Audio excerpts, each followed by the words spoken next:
नमस्कार दोस्तों, मेरा नाम है प्रदीप चौहान। बात समझनी है तो पूरी सुननी होगी। दूसरी तरफ जैसे मैंने कहा कि हिमाचल सरकार के 3 साल पूरे हो गए हैं। एक बात तो है, हिमाचल में जो सरकार, पहले ऐसा लग रहा था कि हिमाचल सरकार बहुत लेथार्जिक है, बहुत कंट्रोवर्सीज है। बीजेपी ने तोड़ने की कोशिश भी की, ऑपरेशन लोटस नाकाम भी हुआ, लेकिन लोकसभा चुनाव में वो कामयाबी नहीं मिली।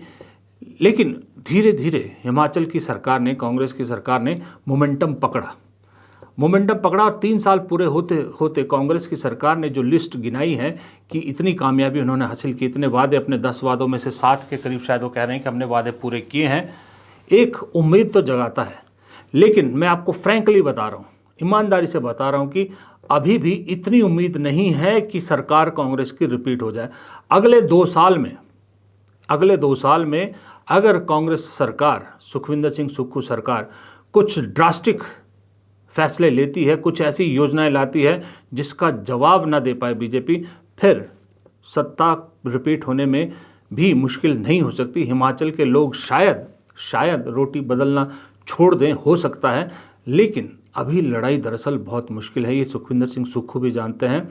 आसान नहीं है, क्योंकि सुखविंदर सिंह सुक्खू के पास वो करिश्मा नहीं है जो वीरभद्र सिंह के पास हुआ करता था। सुखविंदर सिंह सुक्खू दोनों पति पत्नी बेशक विधायक हैं, लेकिन अपने इलाके से बाहर वो ऑरा नहीं बना पाए हैं अभी तक जो सरकार को रिपीट करने के लिए, खास करके जब आप बीजेपी जैसी पार्टी से लड़ रहे हैं, उसके लिए ज़रूरी है।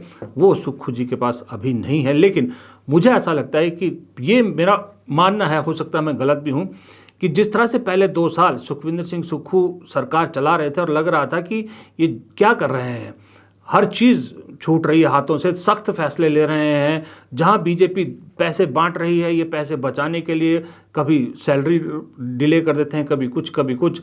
तो मुझे लगता था शायद ये आदमी तभी ऐसे कदम उठाता कि आखिर में जाके कुछ ऐसे ड्रास्टिक चीज़ें जो है इसके नतीजे निकलेंगे कि जो सुखविंदर सिंह सुक्खू को अलग ही लीग में खड़ा कर देगी।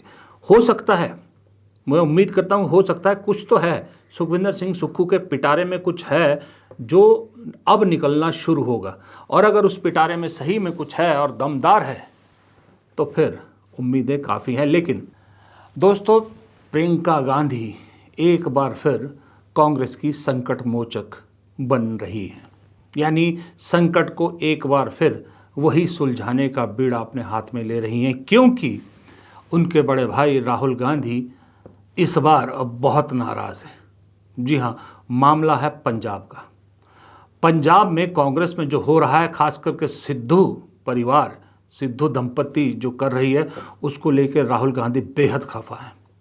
नवजोत कौर सिद्धू दिल्ली में बैठी राहुल गांधी से मिलने की कोशिश कर रही हैं, लेकिन राहुल गांधी उन्हें मिलना नहीं चाहते, दोनों सिद्धू दंपत्ति से नहीं मिलना चाहते, क्योंकि राहुल गांधी को लगता है कि इस बार सिद्धू दंपत्ति ने लाइन क्रॉस की है और उनके हाँ के बाद ही राजा वड़िंग ने पार्टी से निष्कासित किया है नवजोत कौर सिद्धू को। इसके बाद अगर राहुल गांधी मिलते हैं तो उनको लगता है कि मैं अपने ही अध्यक्ष का जो वो है स्टेटस है उसको कमज़ोर करता हूं, अपने ही अध्यक्ष का मजाक उड़ाता हूं, उसकी अथॉरिटी को कम करता हूं। लेकिन उसके बावजूद नवजोत कौर सिद्धू लगातार जो बयान दे रही हैं, चुप नहीं हो रही, उसको लेकर तो राहुल गांधी बेहद खफा है। इसलिए उन्होंने कह दिया है कि मैं इससे बिल्कुल नहीं मिलूंगा, इस कपल से। और पंजाब के मसले को उन्होंने कह दिया है कि मैंने सस्पेंशन के लिए हाँ कह दी थी, वो हो गया है, अब आगे खुद देखिए। अब ऐसे में मामले को और ना बढ़ाना है या पार्टी को ज़्यादा नुकसान ना हो, इसकी जिम्मेदारी तो किसी को लेनी पड़ेगी। तो वो जिम्मेदारी एक बार फिर प्रियंका गांधी ने ली है। प्रियंका गांधी, आपको मालूम है, कांग्रेस की सबसे बड़ी संकट मोचक है। प्रियंका गांधी और डीके शिव कुमार, ये जो सिद्धू दंपत्ति है, यह हमेशा प्रियंका गांधी के नाम की एक तरह से कह सकते हो आप धमकी देती, क्योंकि ये हमेशा कहते हैं कि हम प्रियंका गांधी के बहुत नज़दीक हैं। सिद्धू साहब तो खुद बाकायदा गाए बगाए प्रियंका गांधी से मिलकर फ़ोटो खिंचवा के शेयर करते रहते हैं। इसलिए प्रियंका गांधी को भी लग रहा है कि शायद उनके नाम का या उनके अच्छे बर्ताव का, उनकी नज़दीकी का फ़ायदा उठाया जा रहा है। इसलिए प्रियंका गांधी ने ये मामला अपने हाथ में लिया है। लेकिन पार्टी भी, पंजाब यूनिट भी इस बार कांग्रेस की इस मामले में पीछे हटने को तैयार नहीं है।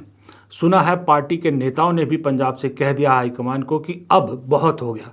अगर इस बार भी सिद्धू दंपति के आगे झुके तो फिर पार्टी का वही हाल होगा जो 2022 के चुनाव में हुआ था कि जब विधानसभा की इलेक्शन आई 2022 में और 21 में ही हमने कांग्रेस को बदनाम करना एज ए प्रेसिडेंट स्टार्ट कर दिया। और अब जब पंजाब में जिला परिषद ब्लॉक समिति की इलेक्शन और इतना उन्होंने गुंडागर्दी की कि जिला परिषद के मेंबर्स की और ब्लॉक समिति मेंबर्स की पेपर जो थे वो रद्द कर दिए, तो उसमें कांग्रेस का ध्यान उधर होना चाहिए था। प्रेस पूरी ये कह रही थी कि पंजाब में गुंडागर्दी डेमोक्रेसी ख़त्म कर दी। बीबी जी ने आकर एक दिन में नैरेटिव चेंज कर दिया। अगेंस्ट बात करनी थी आम आदमी पार्टी की गवर्नमेंट के लिए, पर इसने वो मुद्दा ख़त्म करके पता नहीं अंदर गवर्नर साहब को मिलकर आकर गवर्नर साहब से मिलने गए थे, वहाँ बात करते कि हमारे जिला परिषद के मेंबरों की कैंसिल कर दी गई हैं पेपर, उनका देखो। वो करने के बजाय बार आकर कहा कि हम अगर हमें अनाउंस करेंगे तो हम काम करेंगे। इसका मतलब सीएम बनोगे तो सेवा हो सकती है, सीएम बनने से मेवा मिलता है, सेवा तो काम करने से मिलती है। तो आप 4 साल बाहर रहो और उसके बाद कहो कि हमें अनाउंस करो, फिर कहने लगी कि हमारे पास बैग नहीं है 500 करोड़ का। किसके ने मांगा? नाम लो। राहुल गांधी तो कभी ऐसा काम कर नहीं सकते। राहुल गांधी जब इनको ज्वाइन कराया पैसे लिए। आप कहती हो कि उसने कांग्रेस ज्वाइन करने के लिए अनिल जोशी ने पैसे दिए, क्या आपको ज्वाइन करवाने के टाइम पैसे लिए? क्या आपको जब नंबर 2 मिनिस्टर बनाया और सबसे बेस्ट डिपार्टमेंट लोकल बॉडीज़ और टूरिज्म आपको दिया, क्या आपने पैसे दिए? आपको प्रेसिडेंट बनाया, क्या आपने दिए? रंधावा ने बिल्कुल ठीक कहा। दरअसल अगर आप क्रोनोलॉजी देखिए, 22 में भी ठीक चुनाव को जब 1 साल बचा था तब सिद्धू जी एक्टिव हुए और सिद्धू जी ने पूरा मामला उछाला और उसके बाद पार्टी में ऐसी उथल पुथल मचाई कि जो आम आदमी पार्टी कहीं नज़र नहीं आ रही थी वो सत्ता में पहुंच गई, वो भी मेजॉरिटी के थंपिंग मेजॉरिटी के साथ।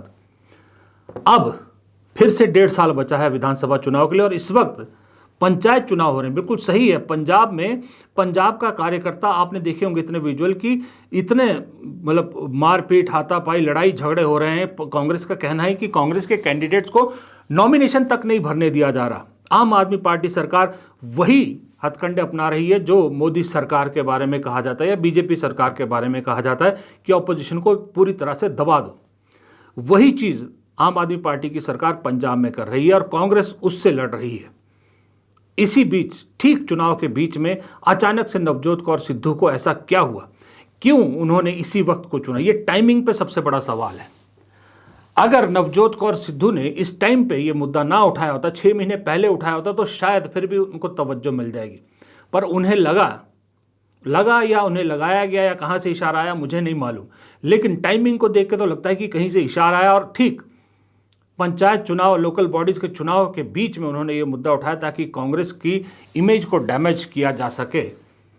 तो ये तो अब बर्दाश्त से कांग्रेस के लिए भी बाहर है, क्योंकि मामला सिर्फ पंचायत चुनाव या लोकल बॉडीज़ के चुनाव नहीं है, मामला अब विधानसभा चुनाव का है। और कांग्रेस अच्छी तरह से जानती है कि इस बार अगर कांग्रेस पंजाब में चूकी और आम आदमी पार्टी की सरकार रिपीट हो गई या कोई और सरकार आ गई तो फिर पंजाब में भी मुश्किल हो जाएगा। और दूसरी बात, सबसे बड़ा खतरा कांग्रेस को राष्ट्रीय स्तर पर है, क्योंकि अभी 1.5 साल बाद पंजाब के चुनाव है, उसके बाद 2 साल में हिमाचल के चुनाव है। हिमाचल की सरकार ने कल 3 साल पूरे कर लिए, 2 साल बचे हैं हिमाचल की कांग्रेस सरकार को।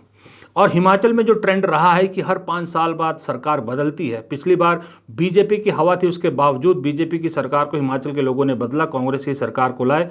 अगर वही ट्रेंड रहा और कांग्रेस की सरकार बदल गई तो सिर्फ तेलंगाना और कर्नाटक, दक्षिण के 2 राज्यों के अलावा कांग्रेस की कहीं और सरकार नहीं रहेगी। ये सबसे बड़ा, इसलिए उत्तर भारत को कहीं ना कहीं अपनी प्रेजेंस बनाए रखने के लिए पंजाब जीतना बेहद ज़रूरी है कांग्रेस के लिए। ये सिर्फ नाक का सवाल नहीं है, ये सांस लेने का सवाल है। क्योंकि केरल में, जैसे दक्षिण भारत में केरल में अपना किला वापस हासिल करने की लड़ाई है, असम में, नॉर्थ ईस्ट में अपने आप को जिंदा रखने की लड़ाई है, लेकिन उससे कहीं ज़्यादा इंपॉर्टेंट पंजाब की लड़ाई है। पंजाब में तो अगर कांग्रेस फिर हार गई तो सांस लेना मुश्किल हो जाएगा, क्योंकि फिर वाकई में फिर यहाँ के कार्यकर्ताओं के लिए भी जोश बनाए रखना मुश्किल हो जाएगा। तो इसलिए बीजेपी से हारे तो समझ में आती है बात, अगर आम आदमी पार्टी से भी अगर आप 2 बार लगातार हार गए तो फिर कांग्रेस की जो रेपुटेशन है या कांग्रेस में जो जोश भरने की कोशिश की जा रही है उस सारी मेहनत पर पानी फिर जाएगा। इसलिए कांग्रेस के लिए पंजाब जीतना बेहद ज़रूरी है, और पंजाब जीतने के लिए बेहद ज़रूरी है कि ये जो सिद्धू दंपति जैसे लोग हैं, इन नेताओं को पार्टी से तुरंत बाहर किया जाए और इस मामले के निपटाने के साथ एक स्ट्रांग मैसेज पूरी पार्टी को दिया जाए। जो भी इनडिसिप्लिन करेगा उसके साथ यही होगा। तो इसलिए शायद प्रियंका गांधी ने ये जिम्मेदारी अपने हाथों में ली है, ताकि ये रायता जो फैल रहा है इसे और ना फैलने दिया जाए, इसे फिलहाल यहीं रोक दिया जाए। हिमाचल पंजाब दोनों एक दूसरे से जुड़े हुए हैं, एक ही स्टेट हुआ करते थे, बाद में अलग हुए, हरियाणा तीसरी स्टेट बनी। पंजाब की पॉलिटिक्स का हिमाचल की पॉलिटिक्स पे असर पड़ता है। पंजाब और हिमाचल बॉर्डर शेयर करते हैं, बहुत से आपस में रिश्तेदारियां भी हैं, तो दोनों राज्यों में एक दूसरे का फ़र्क पड़ता है। अगर पंजाब में कांग्रेस 1.5 साल बाद सत्ता में लौटती है तो उसका असर हिमाचल में ज़रूर देखने को मिलेगा, ये भी तय है। फिलहाल इस वीडियो में इतना ही। प्रदीप चौहान को दीजिए इजाज़त। नमस्कार।